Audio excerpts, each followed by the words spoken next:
নমস্কার বন্ধুরা, আশা করি আপনারা প্রত্যেকে ভালো আছেন, সুস্থ আছেন। আজকের যে বিষয়টা নিয়ে আলোচনা করব সেটা হচ্ছে কম্প্রিহেনশন। আমি বলেছিলাম এটা বলবো, পরীক্ষার আগে আমার এই নিয়ে ক্লাসটা করানো হয়নি। তবে আমার কাছে অনেকে জানতে চেয়েছেন যে খুব সহজ পন্থাতে একটা কম্প্রিহেনশন কিভাবে করব। এটা আপনাদের প্রশ্ন ছিল, এবং প্রশ্ন ছিল অনেকে মনে করেন কম্প্রিহেনশনে ফুল মার্কস হয়তো পাওয়া যায় না, কারণ সমস্ত উত্তর করে ওঠা যায় না। সেটা কি সত্যি? মানে কিভাবে কম সময়ের মধ্যে করবেন, আর কম্প্রিহেনশন করার সঠিক এবং সব থেকে সহজ নিয়মটা কি, আর আদৌ কি ফুল মার্কস পাওয়া যায়, এই নিয়েই হচ্ছে আজকের ক্লাসটা শেষ অবধি দেখার জন্য অনুরোধ করব, আদারওয়াইজ বুঝতে পারবেন না। এটা হচ্ছে 2023-এ মোটামুটি আমাদের এই যে কোশ্চেন পেপারটা এসেছিল, ফার্স্ট পেপার বাংলার। কম্প্রিহেনশনের ক্ষেত্রে আমরা দেখি আমাদের নেটের প্রায় প্রত্যেকটা শিফটের প্রত্যেকটা পেপারই কম্প্রিহেনশন ম্যান্ডেটরি, কম্প্রিহেনশন ডিআই এগুলো থাকে। তাহলে কম্প্রিহেনশনে কিন্তু এখন আমরা দেখতে পাচ্ছি 2 বছর ধরে যে কম্প্রিহেনশন মোটামুটি ইজি আসছে প্রায় প্রত্যেকটা শিফটে। কিন্তু একটা সময় ছিল কম্প্রিহেনশন বেশ জটিল থাকতো এবং অনেকটা বড় থাকতো, এবং কি হতো, এতটা বড় কম্পিউটারে বোঝাটা খুব সমস্যা হয়ে যেত, কারণ আমরা কখনো দাগ দিয়ে দিয়ে উত্তর করতে পারতাম না। সেটা যে সুবিধাটা রয়েছে আমি বলবো, যেহেতু পেন পেপার এক্সাম, তার ফলে আমরা গুরুত্বপূর্ণ লাইনগুলোকে দাগাতে পারি।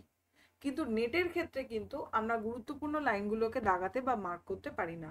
সুতরাং আমরা দেখলাম কি দেখলাম না, আমাদের চোখের ভুল হয়ে যায়। তো তার ফলে আমি এটা বলবো যে আমাদের একটা দিয়ে দেওয়া হয়, অলরেডি পেপার দিয়ে দেওয়া হয়, আমরা জানি। তো সেটা যখন আমাদেরকে দিয়ে দেওয়া হবে, অর্থাৎ পেপারটা, সেখানে আমাদের নাম রোল নাম্বার লিখতে হয়। সেখানে আমরা কি করব, কম্প্রিহেনশন করার সময় ওই পেপারটা আমরা ইউজ করব, যেখানে আমরা কি কি জিনিস মেনশন করব। অর্থাৎ আমরা যেটা করি যে প্রথমেই কম্প্রিহেনশনটা দিল, এটা দেখতে পাচ্ছি একটা ছোট্ট কম্প্রিহেনশন, কিন্তু এই 2023-এ দেখছি ছোট, কিন্তু এর আগে 21-22-এ বা 19-এ বা তার আগে যদি আমরা প্রিভিয়াস ইয়ার ফলো করি, দেখবো অনেক বড় বড় এসেছে। তাহলে আমরা কি করে এর উত্তর করব? এক্ষেত্রে আমি বলি, আমরা যে ভুলটা করি, কি ভুল করি সেটা আগে বলে দিচ্ছি। সেটা হচ্ছে আমরা প্রথমেই পুরো কম্প্রিহেনশনটাকে রিডিং পড়ি। মানে আমরা এরকম পড়তে থাকি, ক্লাইমেট চেঞ্জ অ্যান্ড ইটস, এরকম ভাবে ধরে ধরে ধরে ধরে পুরোটা পড়তে থাকি। এবং বিশেষ করে যারা বাংলা মাধ্যমে পড়াশুনো করেছেন, তাদের পক্ষে কি হয়, ইংলিশ বোঝাটা একটু কঠিন হয়ে যায়। মানে খুব ধরে ধরে ধরে ধরে বুঝতে হয়। তার ফলে অনেক ওয়ার্ড মিনিংও আপনারা জানেন না। তার ফলে কি হচ্ছে, যখনই আমরা ওয়ার্ড মিনিংটা জানতে পারছি না, তখন আমরা এই জায়গার সঠিক মানেই করে উঠতে পারলাম না। তার ফলে হয়তো আমরা ভুল পড়লাম। তার মানে একবার আমরা পুরোটা পড়লাম, পুরোটা পড়ে আমরা যে ভুলটা করি, ধরুন এই ওয়ার্ডটার মিনিং আপনি বোঝেননি, তার ফলে লাইনটার মানে কি বলছে আপনি বুঝতে পারলেন না, আমরা পুরোটা মানে বুঝতে যেতে চাই। এর ফলে আমরা আগে যেটা অনেকেই করতো ভুল, এখনো হয়তো করে, তাই আমি মেনশন করে দিচ্ছি, ওই যে আমরা ইংলিশ এবং হিন্দি আমাদের ল্যাঙ্গুয়েজ চুজ করতে বলে, আমরা প্রথমে এখন ইংলিশ ল্যাঙ্গুয়েজ চুজ করে নিই। এখনো ল্যাঙ্গুয়েজ চেঞ্জ করা যায়, অর্থাৎ ইংলিশে আপনি যখন বুঝতে পারছেন না, অনেকে হিন্দিতে বুঝতে পারে, হিন্দিটা সহজ মনে হয়, তখন ভাবে হিন্দিতে একবার দেখে নিই এখানে সঠিক কথাটি কি, তখন আবার হিন্দিতে গিয়ে এটা পড়ে, তারপরে আবার ইংলিশে এসে বাকিটা পড়ে, আবার হিন্দিতে গিয়ে কোনো মানে না বুঝে পড়ার চেষ্টা করে।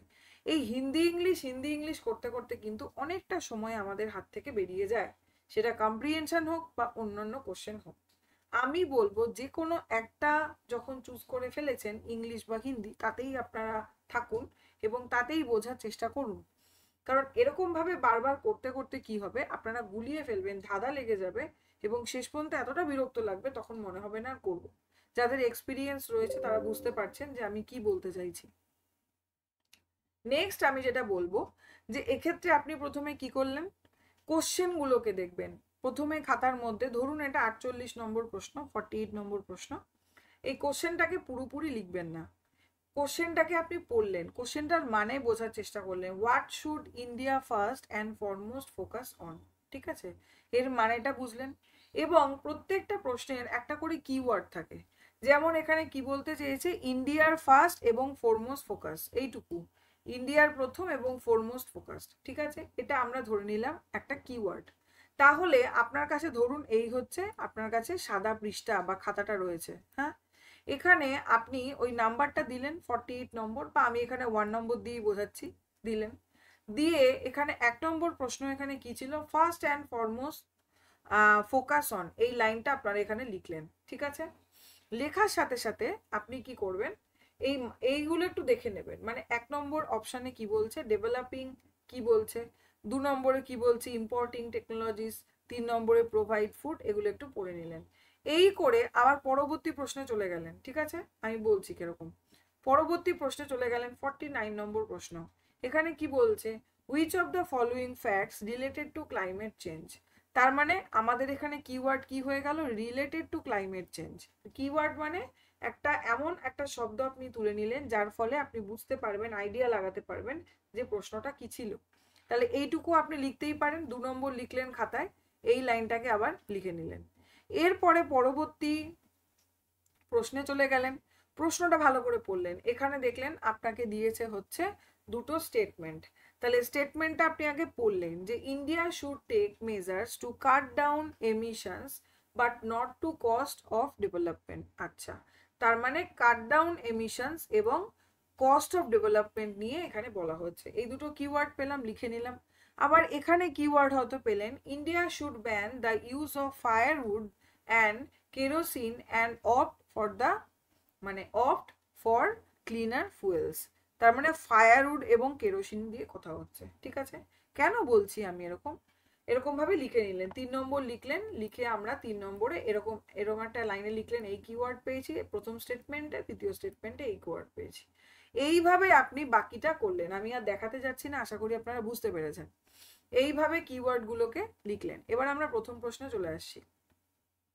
এরপরে এই কিওয়ার্ড গুলো লিখলেন এবং তার পাশাপাশি এক্সাম্পল মানে যেগুলো অপশন রয়েছে সেগুলোকে একবার করে চোখ বুলিয়ে নিলেন। এটা করতে আপনার হার্ডলি মোটামুটি কিওয়ার্ড গুলো জাস্ট টুকতে আর দেখতে আমি মনে করি 1 থেকে 2 মিনিট সময় আপনার, বা 2 থেকে আমি ধরে নিলাম এটা করতে আপনার 3 মিনিট সময় গেল বা 4 মিনিট সময় গেল। আমাদের হাতে মাথায় রাখতে হবে 5 থেকে 10 মিনিটের মধ্যে কিন্তু আমাদের কম্প্রিহেনশনকে নামাতে হবে। অন্তত 10 মিনিটস তো মানে অনেক বেশি, 10 মিনিটসের কমে চেষ্টা করতে হবে যে কম্প্রিহেনশনটাকে শেষ করতে, এর বেশি সময় দিতে নয়, সেটা বাংলা হোক আর ইংরেজি কম্প্রিহেনশন হোক। আচ্ছা, সেখানে আপনি কি করলেন, বাংলার ক্ষেত্রেও আমি তাই বলছি, কিন্তু যেগুলো কিওয়ার্ড সেগুলোকে লিখে নেওয়ার চেষ্টা করবেন খাতায়। এরপরে দেখুন, এইবার আপনি এই লিখে নিলেন কিওয়ার্ড, অপশনগুলো একবার চোখ বুলিয়ে নিলেন, কিছুটা মনে রইলো। এইবার আপনি ভীষণ মন দিয়ে টেক্সটটা পড়া শুরু করবেন। এবার আপনি এখানে আমি স্ক্রিনটা বাড়িয়ে দিলাম, বাড়িয়ে দিয়ে এইবার আপনি ধরে ধরে ধরে ধরে কি বলতে চেয়েছে ক্লাইমেট চেঞ্জ সম্পর্কে প্রত্যেকটা মানে বুঝে বুঝে বুঝে বুঝে পড়ার চেষ্টা করবেন, ঠিক আছে। এইবার যখন আপনি পড়ছেন না, পড়তে গিয়ে দেখবেন পড়ছেন এবং খাতায় কিন্তু কিওয়ার্ডগুলো লিখে যান। এই যে কিওয়ার্ডগুলো আপনার চোখে পড়বে, মানে আপনি এখান থেকে এই জায়গাটা খোঁজার চেষ্টা করবেন যে ফার্স্ট অ্যান্ড ফরমোস্ট ফোকাস কিসে, এখানে কোন জায়গায় লেখা রয়েছে। পড়তে পড়তে পড়তে পড়তে আপনি এক জায়গায় কিন্তু খুঁজে পাবেন যে কোন জায়গায় লেখা রয়েছে যে কোন বিষয়টায় ফোকাস করা হয়েছে। প্রত্যেকটা প্রশ্নে কিন্তু এই জিনিসটা হবে না। যেমন ধরুন কেরম প্রশ্ন দিতে পারে যে প্যাসেজটা পড়ে আপনি কি বুঝছেন, বা প্যাসেজটা পড়ে লেখক কি বলতে চেয়েছে, প্যাসেজটা কিসের ওপর। এটা কিন্তু এইভাবে কিওয়ার্ড দিয়ে আপনি করতে পারবেন না, সেটা কিন্তু আপনাকে পুরো টেক্সটটা ভালো করে পড়তে হবে।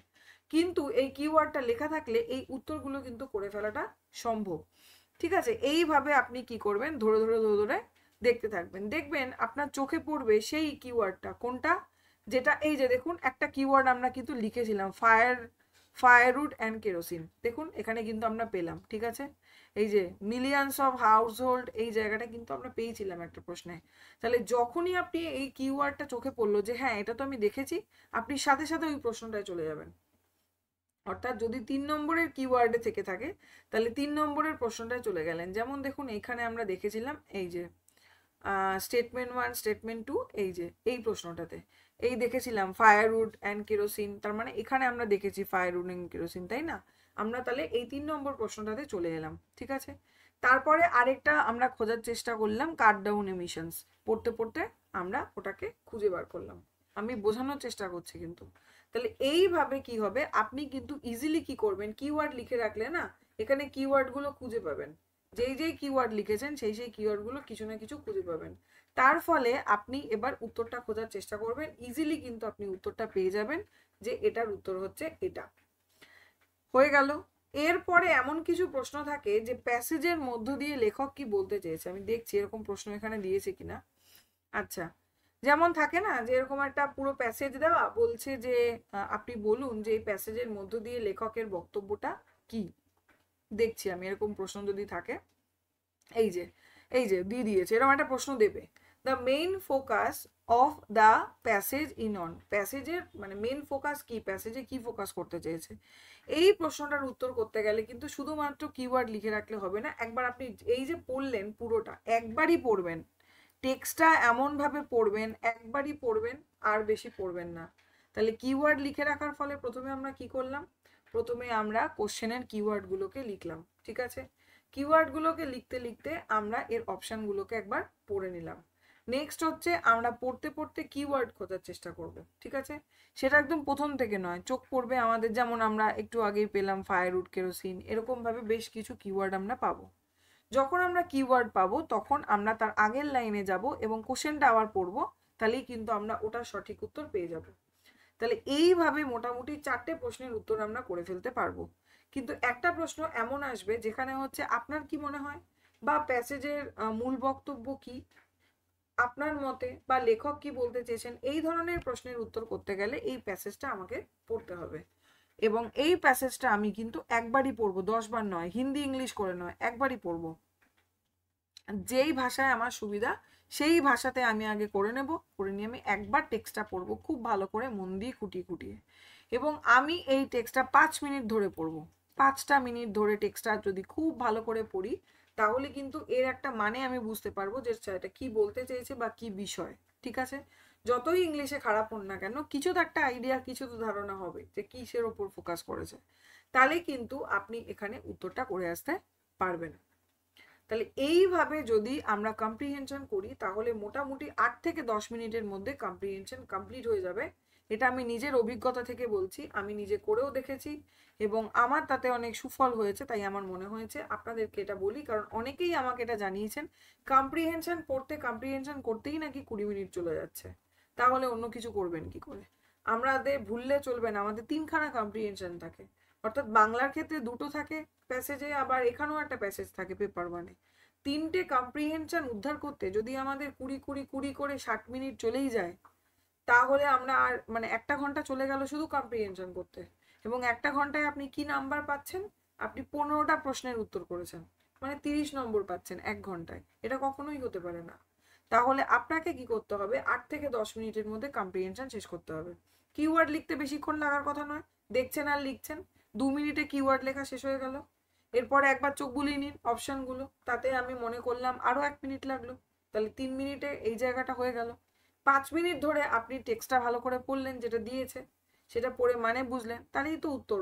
টেক্সট পড়তে পড়তেই তো আপনি অলরেডি কিওয়ার্ড যেগুলো দিয়েছেন তার উত্তর পেয়ে গেলেন, দাগিয়ে ফেললেন, এবং তার পাশাপাশি এই ধরনের যে প্রশ্ন থাকবে কিসের ওপর প্যাসেজটা বা কি, সেটা কিন্তু লাস্টবার করলেই হয়ে যাবে। তাহলে এইভাবে যদি আমরা কম্প্রিহেনশন করি, আপনারা করে দেখুন, বাড়িতে বিভিন্ন বাজার চলতি বই রয়েছে, সেগুলোকে প্র্যাকটিস করুন। প্রিভিয়াস ইয়ার কোশ্চেনের পেছনে আপনারা দেখতে পারবেন প্রচুর কম্প্রিহেনশন রয়েছে, প্রত্যেকবার কোশ্চেনের পেছনে জিওগ্রাফি, এই যে অনেক ধরনের পরীক্ষাগুলো হচ্ছে প্রত্যেকটা শিফটে কিছু না কিছু কম্প্রিহেনশন থাকছে, সেগুলোকে জোগাড় করুন, সেইগুলো নিয়ে পরীক্ষা দিন বা চেষ্টা করুন সেগুলোর উত্তর করতে। তাহলে এইভাবে প্রত্যেক দিন যদি একটা করে কম্প্রিহেনশন করা যায়, এই ঠিক যেই প্যাসেজে মানে যেই প্রসেসে আমি বললাম এভাবে, তাহলে কিন্তু কম্প্রিহেনশন আমরা ইজিলি শেষ করতে পারবো। তবে প্র্যাকটিসেস মেন, বলে না একটা প্র্যাকটিস করাই মানুষকে ইয়ে করে তোলে, পারফেক্ট করে তোলে, তার মানে আমাদের কিন্তু প্র্যাকটিস করতে হবে। এই আমরা জেনে গেলাম এটা একদম ডাইরেক্ট গিয়ে পরীক্ষা হলে করব এবং মেরে দেব, এরকম ভাবাটা কিন্তু অজ্ঞতা। আমাদের কি করতে হবে, এই যে আমরা জেনে গেলাম বিষয়টা, এবার আমাদেরকে নিজেদেরকে চেষ্টা করতে হবে। বাজার চলতি বইয়ের পেছনেও অনেক কম্প্রিহেনশন থাকে এবং তার উত্তর আপনারা অবভিয়াসলি দেখবেন না, অবভিয়াসলি আগে করার চেষ্টা করবেন, ঠিক যে প্রসেসে বললাম ওভাবে করে দেখুন, দেখবেন অনেক চটজলদি 8 থেকে 10 মিনিটের মধ্যে আপনার কম্প্রিহেনশন হয়ে যাবে। এটা আমাকে প্রশ্ন করেছেন অনেক দিন আগে অনেকজনই, কিন্তু আমার উত্তরটা দেওয়া হয়নি। আমার মনে হলো এটা ক্লাস করিয়ে প্রত্যেককে বলে দিই। আশা করি বোঝা গেছে। ক্লাসটা ভালো লাগলে লাইক করবেন, ভিডিওটা শেয়ার করে দেবেন এবং সাবস্ক্রাইব করে রাখবেন চ্যানেলটি, তাহলে যে কোনো ভিডিও আপনার কাছে আগে পৌঁছে যাবে। এবং অবশ্যই আমাকে কমেন্টে জানালেন যে এই ট্রিক্সটা আপনাদের কেমন লাগলো এবং আপনারা বুঝতে পারলেন কি না, কোন জায়গা বুঝতে অসুবিধা হচ্ছে, বা আর কী কী ধরনের ক্লাস চাই।